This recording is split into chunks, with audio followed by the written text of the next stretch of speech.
Class 10th pre boards एकदम नजदीक आ गए हैं। इस समय पर हर एक स्टूडेंट के मन में कुछ सवाल चल रहे हैं, जैसे कि इतना सारा सिलेबस बचा है, कैसे इतने कम टाइम के अंदर इतना सारा सिलेबस हम खत्म कर पाएंगे। हमारे तो कुछ दोस्त हैं जो कि रिवाइज कर रहे हैं और कुछ दोस्त तो ऐसे हैं जिनका रिवीजन भी खत्म हो चुका है, वो सैंपल पेपर लगा रहे हैं। और हम यहाँ पर देखो, हमारा कोर्स कंप्लीट नहीं हुआ है, बैकलॉग्स बनी हुई हैं, इतनी सारी चीजें हैं, इतना कम टाइम है, कैसे कर पाएंगे। और बहुत लोग तो आकर बोल रहे हैं यूट्यूब के ऊपर कि सैंपल पेपर लगाओ, 10 लगाओ, 15 लगाओ, 20 सैंपल पेपर लगाओ। अरे सैंपल पेपर तो तब लगाएंगे ना जब ये कोर्स खत्म होगा, ये सिलेबस खत्म होगा। हमारा तो वही खत्म नहीं हो पा रहा है, ऊपर से डर लग रहा है, प्रेशर फील हो रहा है कि अगर मार्क्स अच्छे नहीं आए तो पेरेंट्स क्या सोचेंगे, वो क्या बोलेंगे हमें, हमारे टीचर्स क्या बोलेंगे। और अगर बाई चांस प्री बोर्ड हमारे खराब हो जाते हैं तो क्या सच में हमारे बोर्ड एग्जाम्स भी खराब होंगे क्या। अरे रुक जाओ यार, मुझे पता है ये सारी प्रॉब्लम्स तुम फेस कर रहे हो ना। इसी वजह से आज की इस वीडियो के अंदर एक ऐसा सॉल्यूशन दूंगा जिससे कि तुम्हारे प्री बोर्ड का जो सोचने का तुम्हारा तरीका है ना, ये बदल जाएगा और तुम अपने प्री बोर्ड के अंदर अच्छे मार्क्स भी स्कोर कर पाओगे। तो हाय एवरीवन, मैं हूं आप सभी का अपना प्रशांत भैया। कितनी प्रॉब्लम्स आ रही हैं दिमाग के अंदर, डर लग रहा है, घबराहट हो रही है, मुझे पता है सबके साथ ये सेम सिचुएशन है। पहली चीज, ये जो तुम्हारी प्रॉब्लम्स है ना, कि अभी तक इतना सारा सिलेबस बचा है, इतने कम टाइम के अंदर कैसे हो पाएगा। उसके बाद स्कूल प्रेशर, स्कूल वाले ना प्रेशर दे रहे हैं। बहुत सारे बच्चों के डाउट्स आ रहे हैं कि जो स्कूल वाले हैं ना, वो ये बोल रहे हैं कि अगर प्री बोर्ड के अंदर तुम्हारे कम मार्क्स आते हैं ना, तो तुम्हें 11th क्लास के अंदर हम साइंस स्ट्रीम नहीं देंगे। ऐसे बहुत स्कूल वाले करते हैं। इवन कुछ कुछ स्कूल वाले तो ये बोल रहे हैं अगर तुम्हारी परसेंटेज कम रह गई ना, तो तुम्हें कॉमर्स भी नहीं देंगे, फिर तुम ह्यूमैनिटीज ले लेना। बहुत स्कूल्स में ऐसा हो रहा है। तो क्या ये सच में ट्रू है या फिर ऐसे ही वो बोल रहे हैं। उसके अलावा सबसे बड़ी प्रॉब्लम, बेस्ट रोड मैप क्या होगा, बेस्ट स्ट्रैटेजी क्या होगी। अब देखो, ये जितनी भी प्रॉब्लम्स हैं, इनके अभी 5 स्टेप के सोल्यूशन में दूंगा, लेकिन एक ऐसी हिडन प्रॉब्लम है ना जिसके बारे में तुम सोच ही नहीं रहे हो, वो मैं तुम्हें समझाता हूं। देखो होता क्या है ना, हर साल 90% बच्चे क्या गलती करते हैं प्री बोर्ड के अंदर, कि वो प्री बोर्ड को सीरियसली नहीं लेते। उससे क्या होता है ना, मान लो तुमने प्री बोर्ड दिए, तुमने बिल्कुल सीरियसली नहीं दिए थे, लेकिन जब तुम्हारा रिजल्ट आएगा ना, तो ना रिजल्ट अगर कम आएगा तो तुम्हें अचानक से ना वो जो सेल्फ कॉन्फिडेंस है ना, वो बहुत कम महसूस होने लगेगा। तुम्हें ऐसा लगने लगेगा कि यार you are not worth it. यानी तुम अच्छे से पढ़ाई नहीं कर पा रहे हो ना, तुम्हारे मार्क्स कभी अच्छे आ पाएंगे। इवन तुम्हारे पेरेंट्स भी तुमसे यही बोलना स्टार्ट करेंगे, तुम्हारे दोस्त भी तुमसे यही बोलना स्टार्ट कर देंगे, जिससे कि तुम्हें धीरे धीरे धीरे अपने कॉन्फिडेंस में डाउन महसूस होगा। उससे क्या होता है, उससे आपके बोर्ड एग्जाम में डायरेक्टली इंपैक्ट आता है। यानी आप जब बोर्ड एग्जाम देने जाओगे ना, तो आप लो कॉन्फिडेंस के साथ जाओगे, जिससे कि आपके मार्क्स कम आते ही आते हैं। यानी ये प्रॉब्लम्स तो हैं, बट सबसे बड़ी प्रॉब्लम है प्री बोर्ड को सीरियसली ना लेना। वो गलती तुम बिल्कुल भी मत करना। प्री बोर्ड सीरियसली देना है, मेहनत के साथ देना है, शिद्दत के साथ देना है। बट भैया कैसे देना है, कैसे मेहनत करें, वो मैं बता रहा हूं। 5 स्टेप बता रहा हूं, फॉलो कर लेना। बट उससे पहले वीडियो पॉज करके कमेंट में मुझे बता दो तुम्हारे प्री बोर्ड्स की डेट्स कब हैं, कब आपके पहले प्री बोर्ड स्टार्ट होने वाले हैं। जल्दी से वीडियो पॉज करके कमेंट में बता दो, ताकि आगे की वीडियोस उसी अकॉर्डिंग में प्लान कर पाऊंगा। ठीक है, अब आते हैं सबसे पहली स्ट्रैटेजी की तरफ।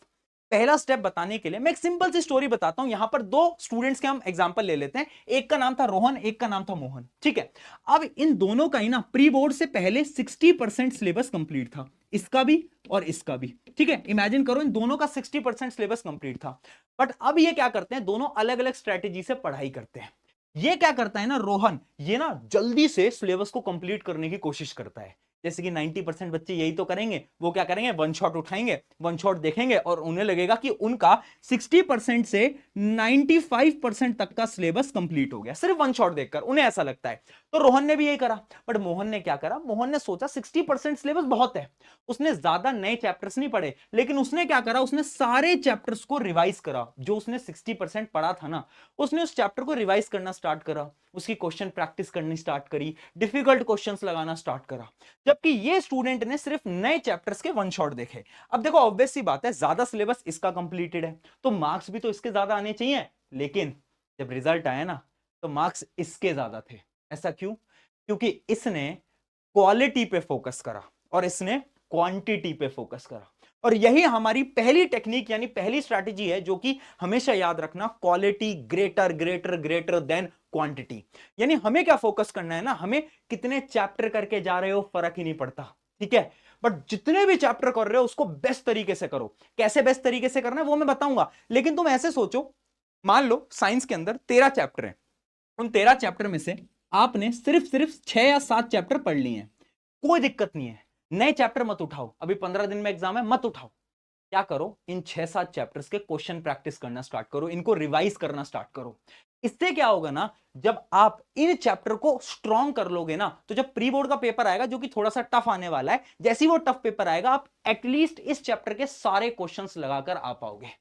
जो चैप्टर आपने पढ़ा ही नहीं था उनके क्वेश्चन अगर आपसे नहीं भी हो पाए तो क्या दिक्कत है यार, एटलीस्ट इन चैप्टर्स के तो आप सारे क्वेश्चन कर पाओगे। अब इससे एक और फायदा है, जब आप बोर्ड एग्जाम में जाओगे ना, तो आपके ये वाले जो टॉपिक्स होंगे ना, ये बहुत स्ट्रांग होंगे, जिससे कि बोर्ड एग्जाम में भी आपके मार्क्स ज्यादा आएंगे। इसलिए याद रखना, कम चैप्टर करो, लेकिन जो भी चैप्टर कर रहे हो ना, उसको बोर्ड एग्जाम के तरीके से करो, कि अगर कल एग्जाम भी है ना, तो भी तुम मस्त तरीके से एग्जाम लिख कर आ जाओ। ये बहुत इंपॉर्टेंट है।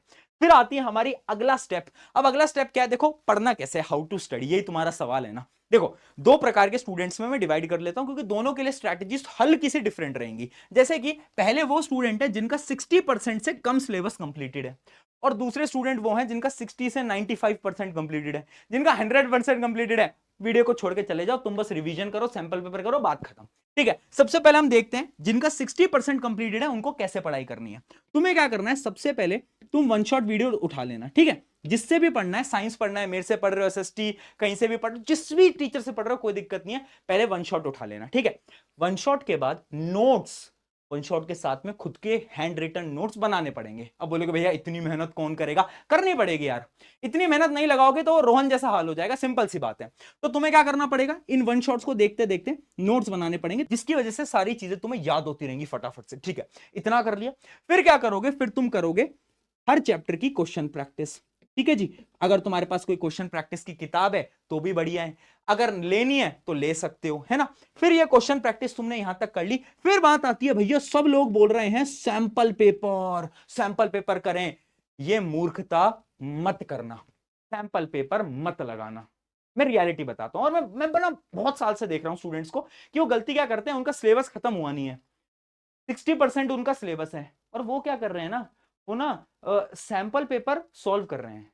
यार जब तक तुम्हारा सिलेबस 90% कंप्लीट नहीं हो जाता ना, तुम्हें सैंपल पेपर तो उठाने ही नहीं होते, क्योंकि अगर तुम सैंपल पेपर करोगे, तुमसे क्वेश्चन सॉल्व हो नहीं पाएंगे, फिर तुम्हें डर लगेगा, डिप्रेशन होगा, तुम्हें लगेगा कि कुछ नहीं हो पाया, और फिर तुम पढ़ाई लिखाई छोड़ दोगे। यही होता है हर साल, यही होता है। तो तुम्हें ये नहीं करने।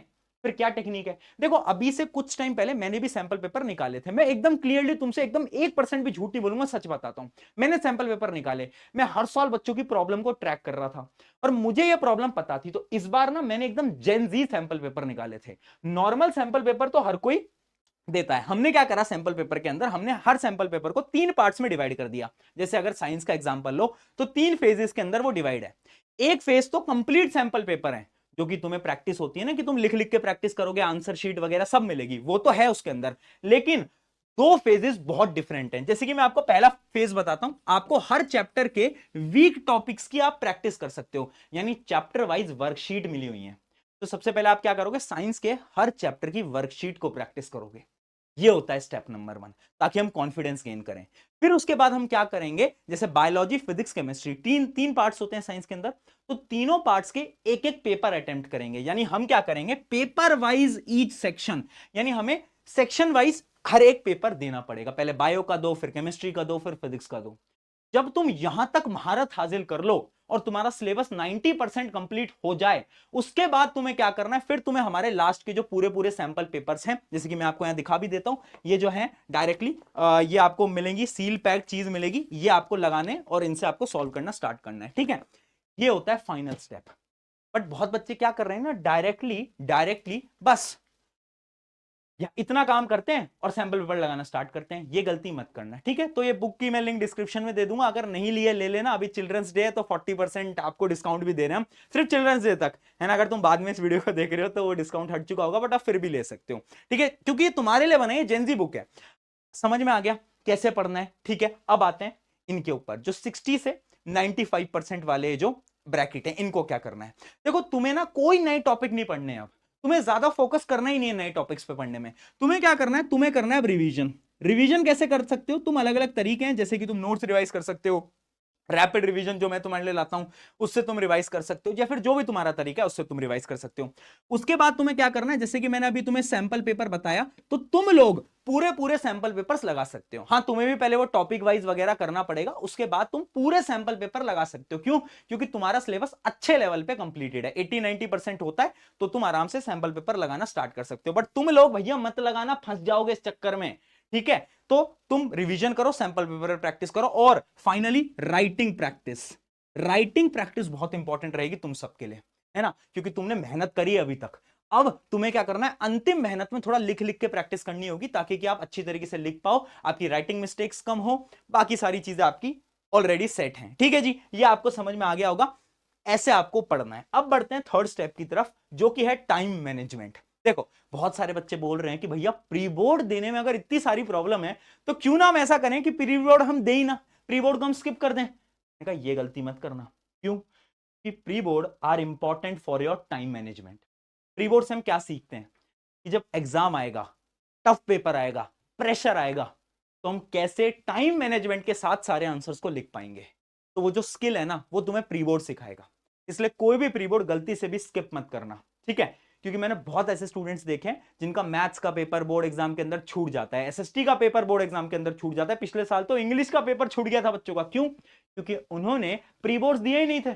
जब तक तुम प्री बोर्ड्स नहीं दियोगे, जब तक तुम प्रैक्टिस नहीं करोगे, जब तक तुम्हें टाइम मैनेजमेंट स्किल नहीं आएगा, तो कैसे तुम कर पाओगे, राइट? तो इसलिए time management, pre board very important. फिर आती है हमारे स्टेप नंबर 4, जो कि है pre board exam will be tough. मैं एक सिंपल सी बात बोल रहा हूं, आज मैं बता रहा हूं 95% स्कूल्स का प्री बोर्ड एग्जाम टफ आएगा। ये सच्चाई है, ठीक है? हमें क्या करना है? कुछ नहीं करना, जो हम प्रिपरेशन करते आ रहे हैं हमें बस उस पर फोकस करना है। हाँ, जब पेपर आएगा थोड़ा डर लगेगा, थोड़ा लगेगा कि ये कैसे पेपर आ गया, बट बिल्कुल नहीं घबराना। हमें शांत माइंड के साथ पेपर अटेम्प्ट करना है, जितना आता है उतना हमें अपना बेस्ट लगाना है।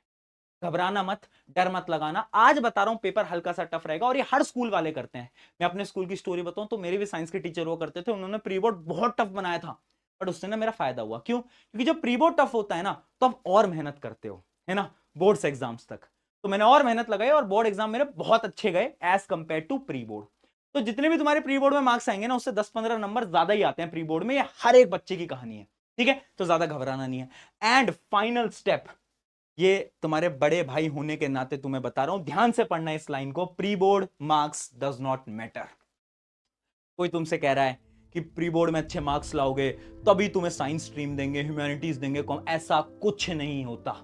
दूसरी चीज, कोई तुमसे कह रहा है अगर प्री बोर्ड में मार्क्स कम रह गए तो बोर्ड एग्जाम में भी कम रह जाए, ऐसा कुछ नहीं होता। Pre board is just for practice, time management, है ना? मुझे पता है कि आप तुम बोलोगे भैया आप तो कह दोगे, बट हमारे मम्मी पापा को कौन समझाएगा? तो मम्मी पापा को ये वीडियो दिखा देना, है ना, बता देना प्रशांत भैया ये बोल रहे हैं कि प्री बोर्ड में अगर मार्क्स हल्के से कम रह जाएं, और अगर आपके बच्चे ने अपना बेस्ट लगाया है, मेहनत करी है, तो फर्क नहीं पड़ता कि उसके मार्क्स कम है या ज्यादा है। बोर्ड एग्जाम में प्री बोर्ड के कंपैरिजन में 10-15 मार्क्स ज्यादा ही आएंगे। हर एक बच्चे के साथ होता है, आज बता रहा हूं, लिख के रख लो, ठीक है? आई होप इसकी मदद से तुम प्री बोर्ड अच्छे कर पाओगे। अब जाओ प्री बोर्ड फोड़ कर आओ, मेहनत लगा दो, जितना भी टाइम बचा है ना, घिस के मेहनत करो, अपना बेस्ट लगा दो। टेक केयर एवरीवन, मिलते हैं नेक्स्ट वीडियो के अंदर।